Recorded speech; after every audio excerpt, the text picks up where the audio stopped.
এই বিশ্ব ব্রহ্মাণ্ডে সাধুগুরু বৈষ্ণব সকলে মিলে কয় এবং কি শাস্ত্রের খাতায় পাওয়া যায়, কি পাওয়া যায় যে পিতামাতার থেকে বড় কোনো ধন বা পিতামাতার থেকে বড় গুরু মহাগুরু আর কেউ হতে পারে না। কি বাবা, এটাই তো বলে সাধুগুরু বৈষ্ণবগণ, গুরুজন যারা এই কথা বলে তারা পিতামাতার থেকে বড় গুরু কেউ হতে পারে না।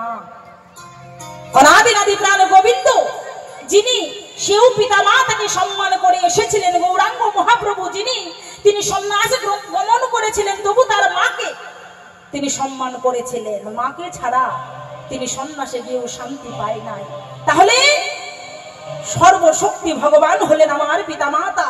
তাহলে পিতামাতাই যদি আমার এই বিশ্ব জগতের গুরু হয়, তবুও শাস্ত্রে পাই, সাধুগুরু বৈষ্ণবের মুখে শুনতে পাই, তবুও নাকি আমাদের দীক্ষা গুরু ধরতে হয়।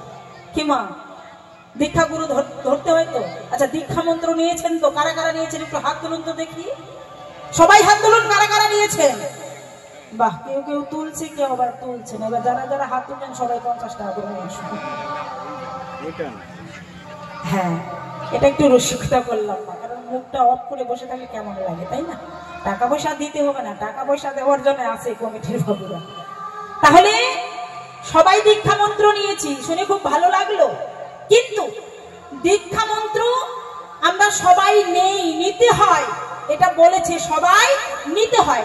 তাহলে কেন নেব? পিতামাতাই যদি আমার সবকিছু হয়, যারা জন্ম দিল, যারা এই বিশ্ব ভ্রমণকে দেখালো, যারা চলাতে শিখালো, যারা বলাতে শিখালো, সবকিছু যারা শিখাইলো, তারাই আমার জগৎ গুরু। আর তারপরেও নাকি আমাকে দীক্ষা গুরু ধরতে হবে। কেন? পিতামাতাই তো আমার সবকিছু। তাহলে এবার দীক্ষা গুরু কেন ধরবো? তাহলে দীক্ষা গুরু আমরা কেন ধরবো তোমার কাছে জানতে চাই। তুমি একটু কৃপা করে বলে যাবে এই ধর্ম সবাই, বলে কিন্তু সারাসারি না। হ্যাঁ, তাহলে দীক্ষা গুরু কেন ধরবো? দীক্ষা গুরুর কিবা আচার, কিবা তার নিয়ম, কিবা তার বিধান তুমি একটু কৃপা করে করে যাবে তাহার সমাধান। দীক্ষা গুরু ধরলাম, দীক্ষা গুরু কি বীজ মন্ত্র দিল সেটা জপ করলাম, তবুও নাকি এই জীবনের মুক্তি নাই, তবুও নাকি মানব জন্মের প্রাপ্তি ঘটে না। তো তারপরে কি করতে হয়? তারপরে নাকি শিক্ষা গুরু ধরতে হয়। দেখেন গুরুদের কত আচার মা।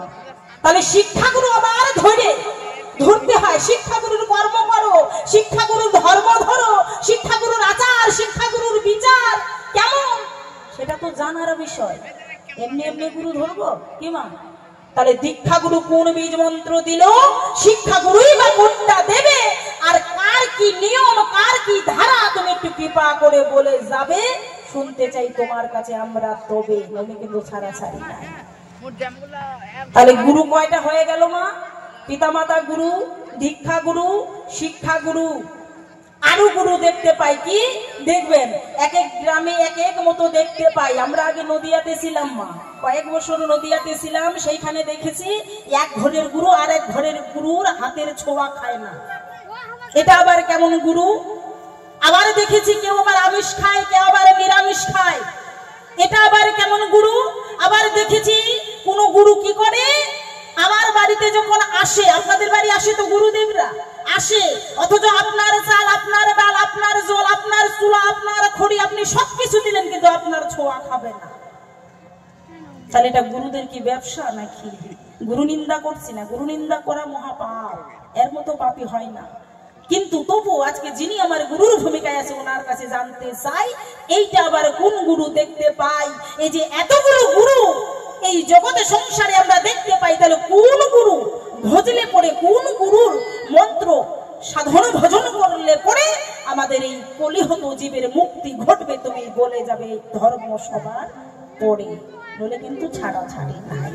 তাই একখানা গান গাই, এই গানের পরে ওনার কাছে আরো কিছু জানতে চাই।